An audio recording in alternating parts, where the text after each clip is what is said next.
national parks, Western Australia is a bucket list of essential experiences. Whether you're a surfer, a foodie or an adventurer, joining us with her list of must-dos in WA is travel writer Stephanie Williams. She joins us now from our CBD studio. Steph, thanks so much for joining us on the show. Thanks, Ingrid. So WA is a pretty big place when you compare it to the rest of Australia. Just how long do you think you need to explore it? Well, it really does depend on how much time you have and how willing you are to get out and about. So as our largest state, the sky is really the limit. So my tip, if you've only got a tiny bit of time, head over to Perth. If you're already over in Perth, then you're lucky. You can have a great weekend away there. If you have a few more days, you can head down south and go to Margaret River and enjoy the beautiful food, all the wineries and the amazing surfing down there. And then if you have more time than that, if you might like to choose a couple of really iconic destinations like the Pilbara, Kalgoorlie, Broome, or Exmouth, and really, get into the local area and really learn about, this amazing state. What would be then, in terms of your must-do experiences, things you have to do while you're in, say, let's start with Perth, the city Perth. Perth, my must-do in Perth is definitely, getting out and getting into the nightlife. You have a really great day at the beach. Fremantle Beach is beautiful, and then you can, go to the bars at night time. There's some fantastic pubs there. The stables in Hay Street in the CBD is my pick at the moment. It has a beautiful courtyard, lots of rustic exposed brick, and it's a really nice place to kind of wind down at the end of the day and grab a beautiful bite to eat. The chef there is Michael Elwing, who's actually the chef from my favourite restaurant in Melbourne, which is City Wine Shop. All right, so one of the big things to do, and you sort of mentioned Exmouth there, is swim with whale sharks. Can you tell us about this experience? Yes, I could talk about this experience all day. I've travelled extensively in WA and around the world, and this is actually my favourite thing that I've ever done, which is a pretty big haul. So between April and June, the whale sharks, which are these huge sharks up to 18 metres long, travel the coast of Ningaloo Reef, which is the largest fringing reef in the world. I went out on the day that I went out with Ocean Eco Adventures. They're a fantastic company that run out of Exmouth. They take you about 2 kilometres offshore in a beautiful boat. They have a spotter plane that's circling above trying to find the sharks for you to jump in with.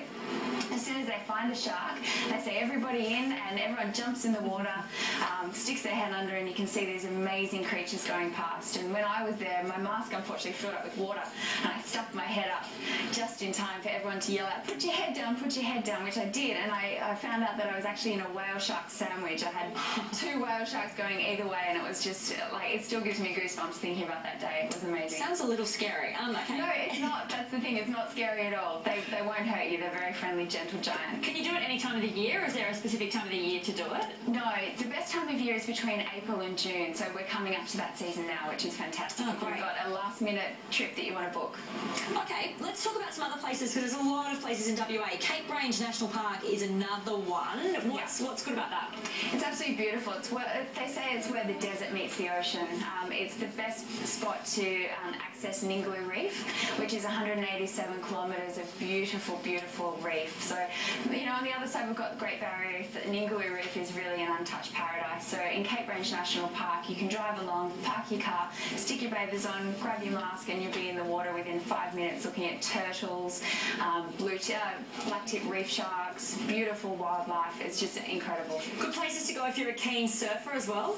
Yeah, so you can either go down to Margaret River where they've got some of the hottest surf spots, but there's a secret spot that we found up near Red Bluff, which is just a little bit south of Cape Range National Park, and it's called Tombstones, and it's a favourite of windsurfers and surfers, and I'm probably doing it injustice by even telling everyone about it. All right, any topics of where to stay in WA? In WA, there's so many amazing places. We had a really great time at Quobus Station, which is in that area of Red Bluff. And another favourite is Cape Lodge down in Margaret River, which is a really beautiful, serene place. It's set amongst a winery, and they have an incredible restaurant there where you can do cooking classes and just really, put your feet up and relax in some 5-star luxury. Yeah, right. And any great, you mentioned a restaurant in Perth. Any other good restaurants or bars that you've been to? Yeah, there's so much. Grape Food Wine in Perth is another fantastic one. I've had a couple of really delicious nights out there. But the food is just incredible, right, from north to south. I know Carnarvon, which was recently hit by the Cyclone Olwen, is the food bowl, and up that way, there's some really incredible little places where you can just get fresh seafood from the beach, straight off the jetty, and just cook it yourself on a barbecue, which is, you know, sometimes the best way to experience the local food. All right, great stuff. Stephanie, thanks so much for joining us. Pleasure. Stephanie Williams there on WA. Well, that is all we have time for on this edition of Business Class. From the team here, thanks for your company.